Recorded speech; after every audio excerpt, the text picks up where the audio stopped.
Academy नई किरण नया सवेरा में आप सभी लोगों का हार्दिक स्वागत है, अभिनंदन है, वंदन है, नमन है। हम लोग सब्जेक्ट कंसर्न सिलेबस का अध्ययन कर रहे थे। सब्जेक्ट रिलेटेड जो सिलेबस था उसको हम लोग समझ रहे थे। पिछले वीडियो में हमने हिंदी के सिलेबस को जाना। अब इस वीडियो हम लोग इंग्लिश के कंप्लीट सिलेबस को व्याख्या के साथ समझेंगे कि उसके अंदर क्या क्या हमें समझना है और उसके अंदर क्या क्या चीजें हैं उसको अच्छे से जो इंग्लिश का सब्जेक्ट आधारित पाठ्यक्रम है वो इस प्रकार है कि जो 20 मार्क्स के जो क्वेश्चन आने वाले हैं उनको हम अच्छे से समझते हैं। फर्स्ट पार्ट में आपने देखा नाउन टॉपिक था, नाउन यहाँ भी पढ़ना है। क्या आपको पढ़ना है? नाउन को पढ़ना है, नाउन को अच्छे से समझना है, संज्ञा क्या है उसको अच्छे से समझना है, उसको व्याख्या के साथ समझना है। नाउन को विभिन्न पार्ट आपको अच्छे से समझ लेना है, ठीक है। इसके बाद है आपको प्रोनाउन समझना है। प्रोनाउन क्या है? सर्वनाम होता है। सर्वनाम क्या है? जो संज्ञा के स्थान पर प्रयोग किए जाते हैं। इसके बाद एडजेक्टिव पढ़ना है। एडजेक्टिव क्या है? विशेषण है। एडजेक्टिव क्या है? विशेषण है। विशेषण किसकी विशेषता बताता है? संज्ञा या सर्वनाम की। नाउन और प्रोनाउन के। An adjective is a word which qualify noun और प्रोनाउन। जो नाउन और प्रोनाउन की विशेषता बताता है उसे हम लोग एडजेक्टिव कहते हैं। क्या कहते हैं? एडजेक्टिव कहते हैं। अगला जो आपको पढ़ना एडवर्ब पढ़ना है। एडवर्ब का मतलब होता है क्रिया विशेषण। ऐसा शब्द जो क्रिया की विशेषता बताए उसे हम क्रिया विशेषण कहते हैं।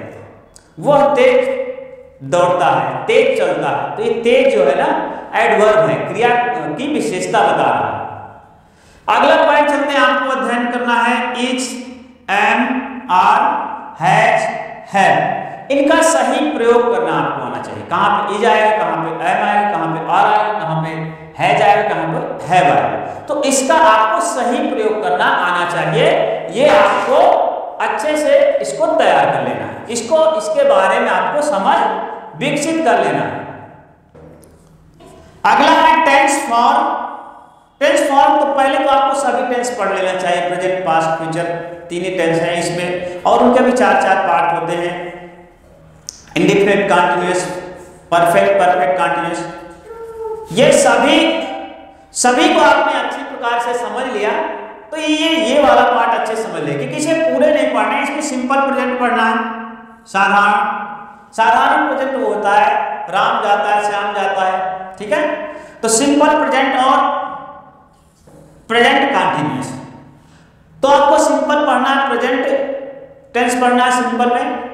अब ये देखो सिंपल सेंटेंस होता है, इंट्रोगेटिव होता है, नेगेटिव होता है, तो उनको नहीं पढ़ के केवल सिंपल सेंटेंस पढ़ना है। प्रेजेंट इंडेफिनिट प्रेजेंट का सिंपल पढ़ना है, कंटीन्यूअस का प्रेजेंट कंटीन्यूअस सिंपल पढ़ना। तो बोला कि जो प्रेजेंट टेंस के जो इंडेफिनिट है सिंपल पढ़ लीजिए, कंटीन्यूअस सिंपल। वैसे सारा आपको हमारी क्लास में आपको पूरा डिफाइन आपको अच्छे से बेहतर से मिलेगी। सिंपल पास्ट कंटीन्यूअस की बात करता है कि simple past continuous, simple past continuous को आपको अच्छे से समझना है।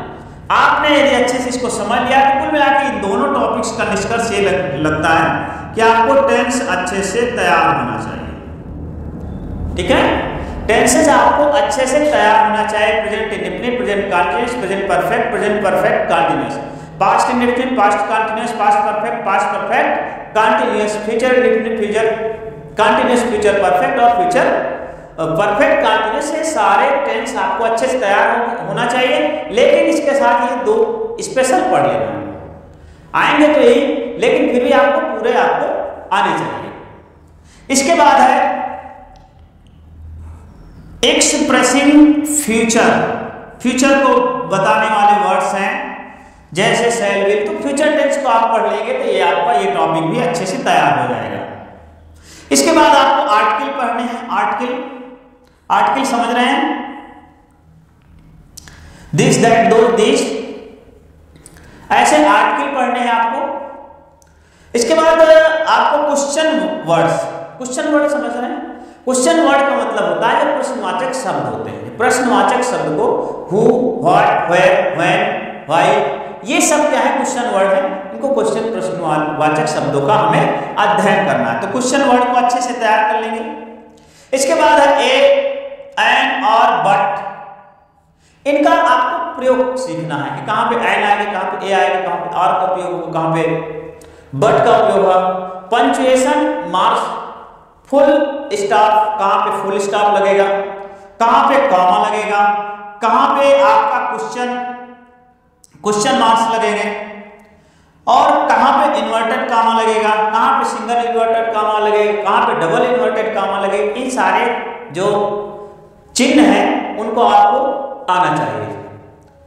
पंक्चुएशन मार्क्स, ये चिन्ह सभी आपको अच्छे से तैयार होने चाहिए, मतलब इनके बारे में आपको समझ होनी चाहिए, कहाँ पे कामा लगता है, कहाँ पे फुल स्टॉप पूर्ण विराम लगता है।